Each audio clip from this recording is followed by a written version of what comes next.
नमस्कार प्रिय भक्तगणों, जय श्री कृष्ण। प्रत्येक साल अश्विन माह के कृष्ण पक्ष की अष्टमी तिथि को जितिया व्रत किया जाता है। साल 2024 में जीवित पुत्रिका को लेकर बहुत ज्यादा संशय है। कोई कह रहा है कि व्रत 24 सितंबर को है और कोई कह रहा है कि 25 सितंबर को है। क्योंकि इस बार अष्टमी तिथि 2 दिन है, इसलिए यह संशय की स्थिति बनी हुई है। लेकिन आपको कंफ्यूज होने की जरूरत नहीं है, क्योंकि आज के इस अति महत्वपूर्ण वीडियो में हम आपका कंफ्यूजन दूर करेंगे कि 2024 में जीवित पुत्रिका का व्रत कब है, 24 सितंबर या फिर 25 सितंबर। इस दिन का क्या महत्व है, इसकी पूजा विधि क्या है और जितिया व्रत में कब पानी पीना चाहिए, जितिया व्रत में क्या क्या सामग्री की आवश्यकता होती है, व्रत के दौरान क्या सावधानियां रखनी चाहिए, व्रत के नियम क्या है, जितिया के नहाए खाए के दिन क्या खाना चाहिए, व्रत का पालना कब और कैसे करें। जितिया व्रत की संपूर्ण जानकारी और विधि आप सभी को मैं बताने वाली हूँ। जैसे कि कई माताओं और बहनों के प्रश्न आ रहे हैं कि अगर हम पीरियड्स में हैं, मासिक धर्म के दौरान हैं, तो ऐसे में व्रत करें या फिर ना करें, और अगर व्रत करते हैं तो पूजा कैसे करें, और साथ ही जानेंगे कि अगर आप स्वस्थ नहीं हैं तो व्रत कैसे करें। तो आज के वीडियो में आपको जितिया व्रत से संबंधित सारी सटीक जानकारी दी जाएगी। आपको कोई और वीडियो देखने की जरूरत नहीं पड़ेगी, बस आपको वीडियो शुरू से लेकर अंत तक जरूर देखना है। लेकिन वीडियो को शुरू करने से पहले आप सभी से एक विनम्र निवेदन है कि आप वीडियो को लाइक अवश्य कर दें और हमारे चैनल को सब्सक्राइब करके बेल आइकन का बटन अवश्य ही दबा दें। सबसे पहले तो आप सभी को जितिया व्रत की हार्दिक शुभकामनाएं। प्रिय भक्तगणों, इस व्रत को मुख्यतः उत्तर प्रदेश, बिहार, झारखंड, पश्चिम बंगाल जैसे अनेक राज्यों में बड़ी ही धूमधाम और हर्षोल्लास के साथ रखा जाता है। इसे कई जगह जितिया व्रत के नाम से भी जाना जाता है। इस दिन भगवान सूर्य का पूजन किया जाता है। माताएं अपने बच्चों की लंबी उम्र, सुख समृद्धि और उन्नत जीवन के लिए निर्जला व्रत रखती हैं। वहीं कुछ महिलाएं संतान प्राप्ति की कामना से भी जितिया व्रत रखती हैं। इस व्रत को बहुत ही फलदायी माना गया है और यह छठ पर्व की तरह बहुत ही कठिन होता है। इस व्रत के दौरान महिलाएं 24 घंटे तक निर्जला व्रत रखती हैं और फिर अगले दिन सूर्य देव को जल अर्पित करने के बाद ही व्रत का पालना करती हैं। सूर्य देव को बाजरे और चने से बने व्यंजन अर्पित किए जाते हैं। जितिया में जीवित वाहन भगवान की पूजा प्रदोष काल में की जाती है। पौराणिक मान्यता है कि इस व्रत को जो भी माँ करती है उसे कभी भी अपने संतान के वियोग का सामना नहीं करना पड़ता है। उनकी संतान को लंबी उम्र और जीवन भर किसी भी दुख और तकलीफ से सुरक्षा मिलती है। इस दिन गंधर्व राजकुमार जीवित वाहन जी की पूजा की जाती है। महाभारत युद्ध के समय अपने पिता की मृत्यु के बाद अश्वत्थामा बहुत नाराज हुए और क्रोध में पांडवों के शिविर में घुस गए। शिविर के अंदर उस समय 5 लोग सो रहे थे। अश्वत्थामा को लगा कि वह लोग पांडव हैं और अपने पिता की मृत्यु का बदला लेने के लिए उन्होंने उन 5 को मौत के घाट उतार डाला। दरअसल वह द्रौपदी जी की 5 संतानें थी। इस बात की सूचना जब अर्जुन को मिली तो उन्होंने अश्वत्थामा को बंदी बनाकर उनके दिव्य मणि छीन। अब अश्वत्थामा को और अधिक क्रोध आ गया। उन्होंने बदला लेने के लिए अभिमन्यु की पत्नी उत्तरा के गर्भ में पल रहे बच्चे को गर्भ में ही नष्ट कर डाला। भगवान श्री कृष्ण ने तब अपने सभी पुण्य का फल उत्तरा की उस आजन्मी संतान को देकर उसे फिर से जीवित कर दिया। मरकर पुनः जीवित होने के कारण उस बच्चे का नाम जीवित पुत्रिका रखा गया। तभी से जीवित पुत्रिका व्रत रखने की मान्यता है। बेटा हो या बेटी, आप अपनी संतान के लिए इस व्रत को रख सकते हैं। इस व्रत के दौरान कई सावधानियां बरतनी पड़ती हैं और कई नियमों का पालन भी करना पड़ता है। इसलिए व्रत के दौरान सभी नियमों का सावधानी पूर्वक पालन करें, इससे आपका व्रत सफल होगा। आइए सबसे पहले जानते हैं व्रत के दौरान क्या सावधानियां रखनी चाहिए। जितिया का व्रत कठिन व्रतों में से एक होता है, जिसके नियम पूरे 3 दिनों तक चलते हैं।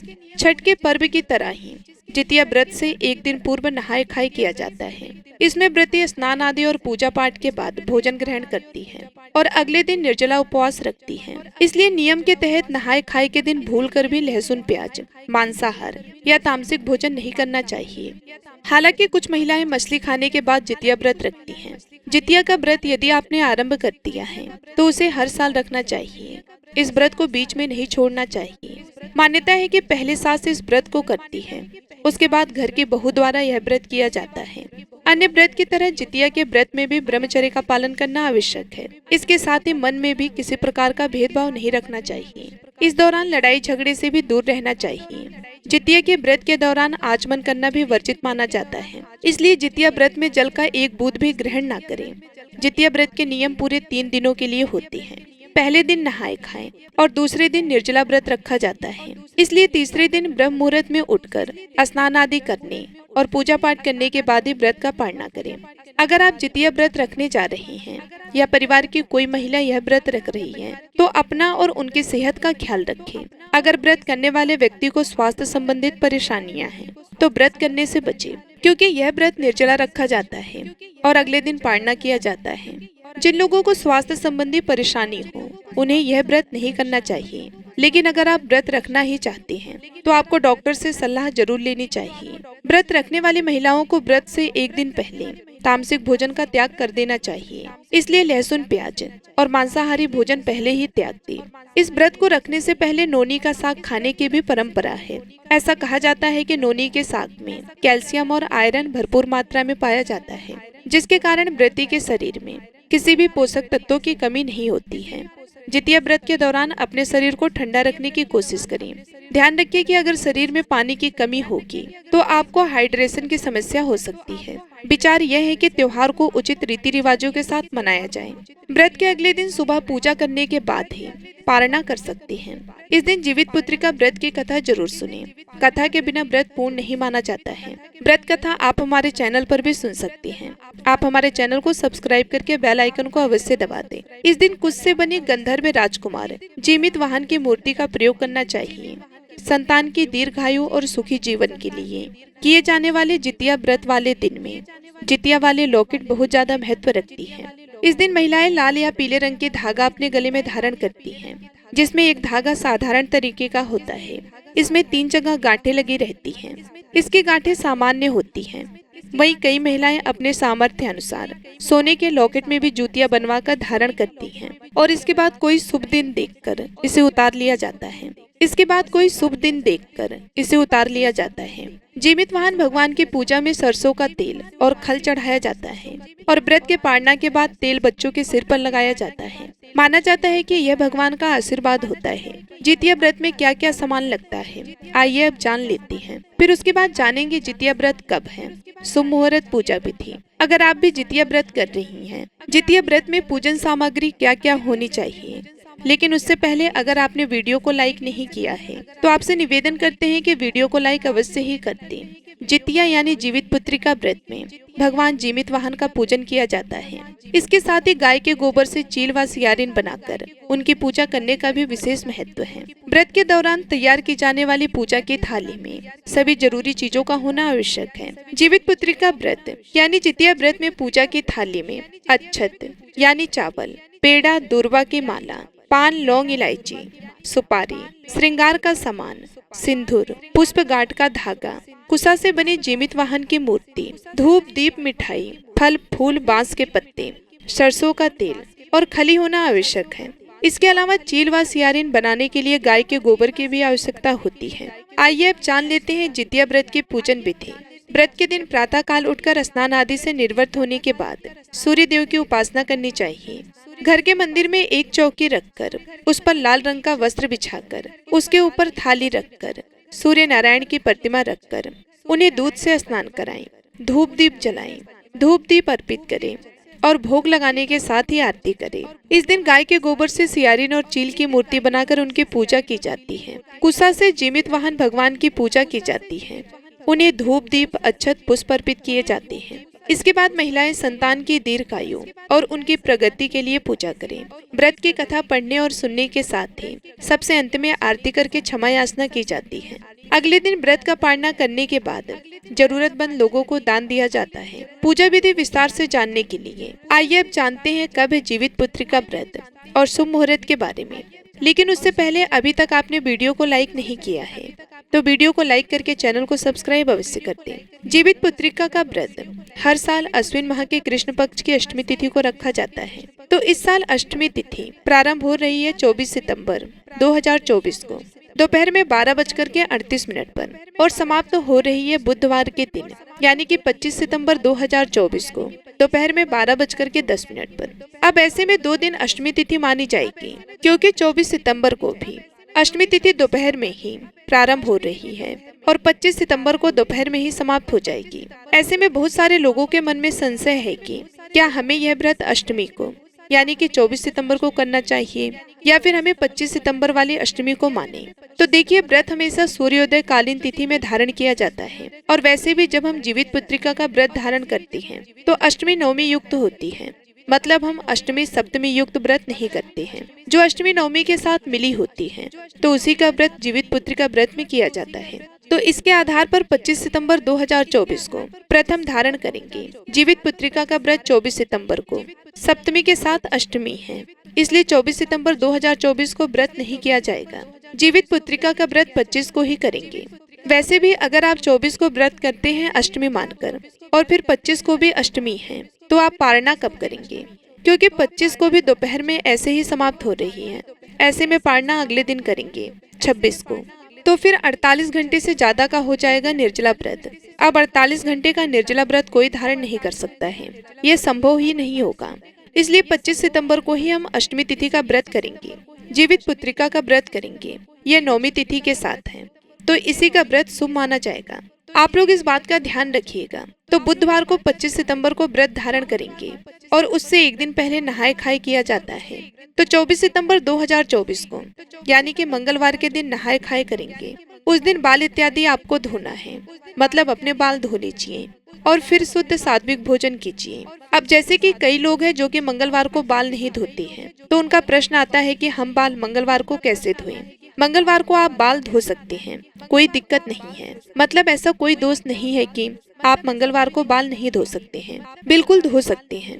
और जीवित पुत्रिका का व्रत तो वैसे भी वर्ष में एक बार आता है, तो वार से बड़ा त्योहार होता है, इसलिए आप मंगलवार को भी बाल धो सकते हैं, कोई दिक्कत वाली बात नहीं है। व्रत का पारणा कब करेंगे?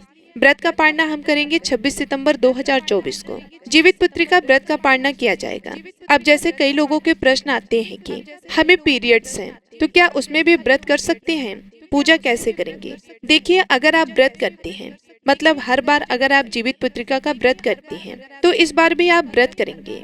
व्रत को छोड़ा नहीं जाता है। जब तक कोई बहुत जरूरी वजह, आकस्मिक वजह ना हो, तब तक व्रत नहीं छोड़ा जाता है। तो ऐसे में आप व्रत तो बिल्कुल करेंगे, बस पूजा आपको नहीं करना है। पूजा आपके स्थान पर कोई भी परिवार का सदस्य कर सकता है। आपके परिवार में कोई भी सदस्य है तो उससे आप पूजा करवा सकते हैं, लेकिन आपको व्रत धारण करना है। तथा कथा आप मोबाइल पर सुन सकते हैं और मानसिक रूप से अपनी संतान की लंबी आयु की कामना कर सकते हैं, प्रार्थना कर सकती हैं। यह जरूरी नहीं है कि आप पूजा करेंगे तभी आपको फल मिलता है। जब हम संकल्प लेकर कोई भी व्रत करते हैं, पीरियड्स की वजह से पूजा नहीं भी कर पाते हैं, तब भी हमारे व्रत का और पूजा का संपूर्ण फल हमें प्राप्त हो जाता है। आप सभी पूजा को लेकर चिंता मत कीजिए, व्रत को जरूर धारण कीजिए। अब एक और प्रश्न आता है कि पीरियड्स हैं और हम पहली बार व्रत शुरू करना चाहते हैं, तो पीरियड्स में क्या व्रत शुरू कर सकते हैं? वैसे तो पीरियड में व्रत नहीं शुरू करते हैं, लेकिन जीवित पुत्रिका का व्रत वर्ष भर में सिर्फ एक ही बार आता है। अगर आप इस बार प्रारंभ नहीं कर पाते हैं तो अगले साल आपको करना है। अब मान लीजिए कि अगली बार फिर से आप पीरियड्स में हैं, तब ऐसे में आप क्या करेंगे? तो आप इसी बार से शुरू कर दीजिए, कोई दिक्कत नहीं है। पूजा अपने स्थान पर किसी और से करवा लीजिए, परिवार में कोई भी सदस्य है उससे पूजा करवा लीजिए। और जैसा मैंने आपको बताया है, आप कथा मोबाइल पर सुन लीजिएगा। हमारे ही चैनल पर वीडियो की कथा आपको मिल जाएगी, तो कथा भी सुन लीजिए। और बाकी पूजा पाठ घर में किसी से भी करवा सकते हैं, अपने पति से भी करवा सकते हैं, लेकिन व्रत आप अवश्य ही धारण कर लीजिए। एक प्रश्न और आता है कि हम अस्वस्थ हैं, मतलब कई लोग हैं जिनकी सर्जरी हुई रहती है या फिर किसी को इसी समय में बच्चा भी हुआ है, तब ऐसी अवस्था में कैसे व्रत करें? मतलब कि नहीं कर पाते हैं व्रत, तो फिर क्या करें? अगर आप बिल्कुल भी व्रत करने में असमर्थ हैं, तब तो कोई दिक्कत नहीं है। प्रार्थना कीजिए और बस आप भगवान के हाथ जोड़कर छोड़ दीजिए, अगली बार फिर से शुरू कर लीजिएगा। या फिर आप ऐसा भी कर सकते हैं कि फलाहार के द्वारा या फिर जलाहार के द्वारा आप व्रत कर लीजिए। आप निर्जला नहीं रह पाते हैं। अगर आप पूरी तरह से व्रत तोड़ देते हैं तब तो व्रत खंडित ही माना जाता है, लेकिन आप निर्जला के बजाय जलाहार के द्वारा यह व्रत कर लें, जैसे कि जल ले लें, फल इत्यादि कर लें, जैसे कि बाकी व्रत करते हैं फलाहार के द्वारा। उसी प्रकार से अगर आप व्रत कर पाते हैं सिर्फ अनाज का त्याग करके, तो भी इस व्रत का संपूर्ण फल आपको प्राप्त हो जाता है और व्रत को खंडित नहीं माना जाता। अगर आप ऐसे रह पाते हैं तो ऐसे भी रह सकते हैं, और अगर बिल्कुल ही असमर्थ नहीं रख पा रहे हैं तो भगवान से क्षमा प्रार्थना कर लीजिए कि अगली बार आप स्वस्थ होकर पूरी तरह से नियम से विधि विधान से व्रत को धारण करेंगे।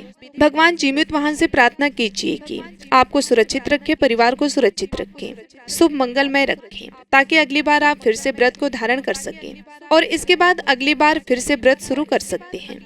अस्वस्थ अवस्था में अगर व्रत टूटता है तो उसे खंडित नहीं माना जाता, क्योंकि भगवान को आपकी परिस्थिति का पता होता है। आप सिर्फ उनसे प्रार्थना कीजिए, आपकी प्रार्थना स्वीकार होती है।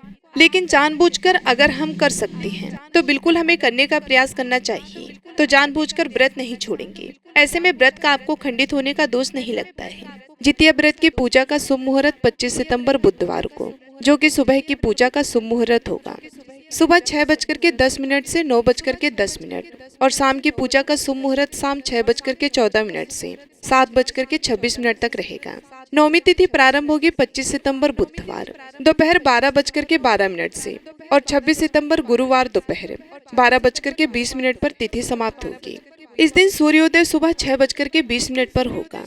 व्रत का पारणा किया जाएगा 26 सितंबर गुरुवार सुबह 6:21 से 8:20 के बीच में। जितिया व्रत में कुछ जगह पर एक दिन पहले यानी कि नहाय खाए के दिन मछली खाकर अगले दिन व्रत रखा जाता है। ऐसा कहा जाता है कि मछली खाकर व्रत रखना शुभ होता है, लेकिन जो लोग शाकाहारी हैं उन्हें मछली इत्यादि नहीं खाना चाहिए। वैसे तो इस व्रत को 24 घंटे तक निर्जला ही रखा जाता है, लेकिन कुछ माताएं इस व्रत को, जो कि बिना जल के नहीं रह सकती, वह जल ग्रहण करके भी रख सकती हैं। जितिया व्रत के पारण में गेहूं के आटे की, दूध, पिट्ठी, देसी मटर, करी तोरी की सब्जी, अरबी की सब्जी, नोनी साग, कासे फल की सब्जी, खीरे का रायता और तरह तरह के व्यंजन खाए और खिलाए जाते हैं। इस व्रत में शाम के समय मुख्य पूजा की जाती है और व्रत से जुड़े हुए खास नियमों का ध्यान रखा जाता है, तब यह व्रत पूर्ण माना जाता है। इस दिन सूर्य देव की पूजा भी की जाती है। उन्हें बाजरे और चने से बने व्यंजन अर्पित किए जाते हैं। व्रत रखने वाली महिलाओं को इस दिन किसी भी वस्तु को काटना नहीं चाहिए। कटे हुए फल या सब्जी का उपयोग भी नहीं करना चाहिए। किसी भी तरह की जीव हत्या करना पाप माना जाता है और व्रती महिलाओं को इस दिन चाकू, कैंची आदि का इस्तेमाल भी नहीं करना चाहिए। पौराणिक मान्यता है कि इस व्रत को जो भी माँ करती है उसे कभी भी अपने संतान के वियोग का सामना नहीं करना पड़ता है। उनकी संतान को लंबी उम्र और जीवन भर किसी भी दुख और तकलीफ से सुरक्षा मिलती है। इस दिन गंधर्व राजकुमार जीवित वाहन जी की पूजा की जाती है। बेटा हो या बेटी, आप अपनी संतान के लिए इस व्रत को रख सकती हैं। व्रत के दिन प्रातः काल उठकर स्नान आदि से निर्वृत्त होने के बाद सूर्य देव की उपासना करनी चाहिए। घर के मंदिर में एक चौकी रखकर उस पर लाल रंग का वस्त्र बिछाकर उसके ऊपर थाली रखकर सूर्य नारायण की प्रतिमा रखकर उन्हें दूध से स्नान कराएं, धूप दीप जलाएं, धूप दीप अर्पित करें और भोग लगाने के साथ ही आरती करें। इस दिन गाय के गोबर से सियारिन और चील की मूर्ति बनाकर उनकी पूजा की जाती है। कुसा से जीवित वाहन भगवान की पूजा की जाती है। उन्हें धूप दीप अक्षत पुष्प अर्पित किए जाती हैं। व्रत की कथा पढ़ने और सुनने के साथ ही सबसे अंत में आरती करके क्षमा याचना की जाती है। अगले दिन व्रत का पारणा करने के बाद जरूरतमंद लोगों को दान दिया जाता है। जितिया व्रत में कुछ जगह पर एक दिन पहले यानी नहाय खाए के दिन मछली खाकर अगले दिन व्रत रखा जाता है। ऐसा कहा जाता है कि मछली खाकर व्रत रखना शुभ होता है, लेकिन जो लोग शाकाहारी हैं उन्हें मछली इत्यादि नहीं खानी चाहिए। वैसे तो इस व्रत को 24 घंटे तक निर्जला ही रखा जाता है, लेकिन कुछ महिलाएं इस व्रत को, जो कि बिना जल के बिना नहीं रह सकती, वे जल ग्रहण करके भी रख सकती हैं। जितिया व्रत के पारणा में गेहूं के आटे की, दूध की पिट्ठी, देसी मटर, कड़ी तोरी की सब्जी, अरबी की सब्जी, नोनी का साग, कासी फल की सब्जी, खीरे का रायता और तरह तरह के व्यंजन खाए व खिलाए जाते। आइए अब रसपान करते हैं जितिया व्रत की पौराणिक कथा। जीवित पुत्रिका व्रत में चीलों और सियारों की एक कथा भी सुनी जाती है। वे इस प्रकार है। एक वन में सेमर के पेड़ पर एक चील रहती थी। पास की ही झाड़ी में एक सियारिन भी रहती थी। दोनों में खूब पटती थी। चीलों जो कुछ भी खाने को लेकर आती उसमें से सियारिन के लिए जरूर हिस्सा रखती। सियारिन भी चीलों का ऐसा ही ध्यान रखती थी। इस तरह दोनों के जीवन आनंद से कट रहे थे। एक बार वन के पास गांव में औरतें जीवित पुत्रिका की पूजा की तैयारी कर रही थी। चीलों ने उसे बड़े ध्यान से देखा और अपने सखी सियारों को भी बताया। फिर चीलों सियारों ने तय किया कि वे भी यह व्रत करेंगे। सियारों और चीलों ने जितिया का व्रत रखा। बड़ी निष्ठा और लगन से दोनों दिन भर भूखे प्यासे मंगल कामना करते हुए व्रत में रही। मगर रात होते ही सियारिन को भूख प्यास सताने लगी।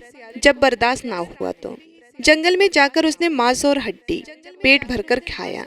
चीलों ने हड्डी चबाने की कड़कड़ की आवाज सुनी तो पूछा कि ये कैसी आवाज है। सियारिन ने कह दिया, बहन, भूख के मारे पेट गुड़गुड़ा रहा था, यह उसी की आवाज है। मगर चीलों को पता चल गया। उसने सियारिन को खूब लताड़ा की। जब व्रत नहीं हो सकता तो संकल्प क्यों लिया था। सियारिन लजा गई, पर व्रत भंग हो चुका था। चीलों रात भर भूखे प्यासे रखकर व्रत पूरा की। अगले जन्म में दोनों मनुष्य रूप में राजकुमारी बनकर सगी बहनें हुई। सियारिन बड़ी बहन हुई और उसकी शादी एक राजकुमार से हुई। चीलों छोटी बहन हुई, उसकी शादी उसी राज्य के मंत्री पुत्र से हुई। बाद में दोनों राजा और मंत्री बने। सियारिन रानी के जो भी बच्चे होते वे मर जाते, जबकि चीलों के बच्चे स्वस्थ और हट्टे कट्टे रहते। इससे उसे जलन होती। उसने तभी उनका सर कटवा कर डब्बे में बंद करवा दिया, पर वे शीश मिठाई बन जाती और बच्चे का बाल तक बाका नहीं होता। बार बार उसने अपनी बहन के बच्चे और उसके पति को मारने का प्रयास भी किया, पर सफल ना हुई। आखिरकार देव योग से उसे भूल का आभास हुआ। उसने क्षमा मांगी और बहन के बताने पर जीवित पुत्र का व्रत विधि विधान से किया, तो उसके पुत्र भी जीवित रहे। दूसरी कथा के अनुसार गंधर्वों के राजकुमार का नाम जीमूत वाहन था। वे बड़े उदार और परोपकारी थे। वृद्धावस्था में वनप्रस्थ आश्रम में जाते समय उनको सिंहासन पर बिठाया, किंतु उनका मन राजपाट में नहीं लगता था। वे राज्य का भार अपने भाइयों पर छोड़कर स्वयं वन में पिता की सेवा करने चले गए। वन में ही जीमित वाहन को मलयोती नामक राजकन्या से भेंट हुई और दोनों में प्रेम हो गया। एक दिन जब वन में भ्रमण करते हुए जीमित वाहन काफी आगे चले गए, तब उन्हें एक वृद्धा विलाप करती हुई दिखी। पूछने पर वृद्धा ने रोते हुए बताया, मैं नागवंश की स्त्री हूँ, मुझे एक ही पुत्र है। पक्षीराज गरुण के कोप से मुक्ति दिलाने के लिए नागों ने यह व्यवस्था की है। वे गरुण को प्रतिदिन भक्षण हेतु एक युवा नाग सौंपते हैं। आज मेरे पुत्र शंखचूड़ की बलि का दिन है। आज मेरे पुत्र के जीवन पर संकट है और थोड़ी देर बाद ही मैं पुत्र विहीन हो जाऊंगी। एक स्त्री के लिए इससे बड़ा दुख क्या होगा, उसके जीते जी उसका पुत्र ना रहे। जीमित वाहन को यह सुनकर बड़ा दुख हुआ। उन्होंने उस वृद्धा को आश्वस्त करते हुए कहा कि डरो मत, मैं तुम्हारे पुत्र के प्राणों की रक्षा करूंगा। आज उसके स्थान पर मैं स्वयं अपने आप को उस लाल कपड़े में ढककर वंदे शिला पर लेटूंगा, ताकि गरुण मुझे खा जाए और तुम्हारा पुत्र बच जाए। इतना कहकर जीमित वाहन ने शंखचूड़ के हाथ से लाल कपड़ा ले लिया और वे उसे लपेटकर गरुण को बलि देने के लिए चुनी गई उस पत्थर की शिला पर लेट गए। नियत समय पर गरुण बड़े बेग से आए और वे लाल कपड़े में ढके जीमित वाहन को पंजे में दबोचकर पहाड़ के शिखर पर जाकर बैठ गए।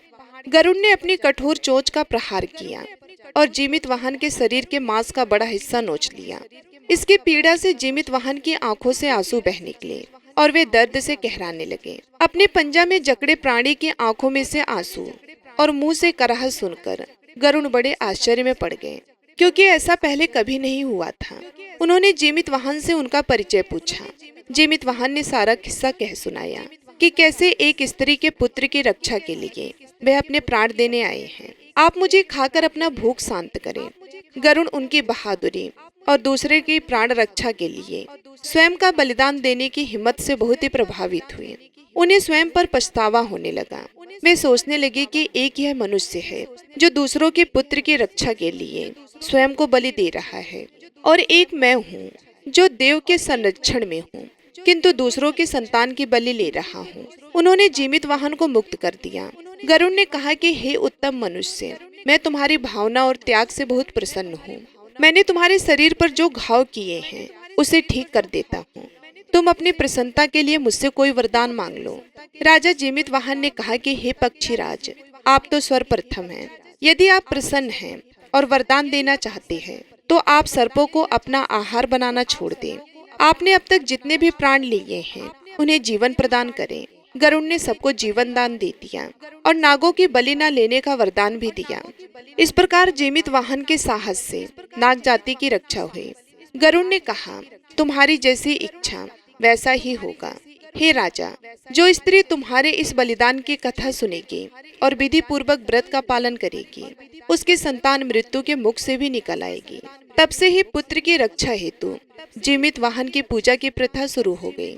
ये कथा कैलाश पर्वत पर भगवान शंकर ने माता पार्वती को सुनाई थी। जीवित पुत्रिका के दिन भगवान श्री गणेश, माता पार्वती और शिव जी की पूजा एवं ध्यान के बाद ऊपर बताई गई व्रत कथा भी सुननी चाहिए। बोलिए जीवित वाहन भगवान की जय। तो ये थी जितिया व्रत से संबंधित जानकारी। पसंद आई हो तो लाइक अवश्य कर दें। साथ ही साथ यदि चैनल को सब्सक्राइब नहीं किया है तो चैनल को सब्सक्राइब जरूर कर दें और कमेंट बॉक्स में भगवान की कृपा प्राप्त करने के लिए जय श्री कृष्णा, हर हर महादेव अवश्य लिखें।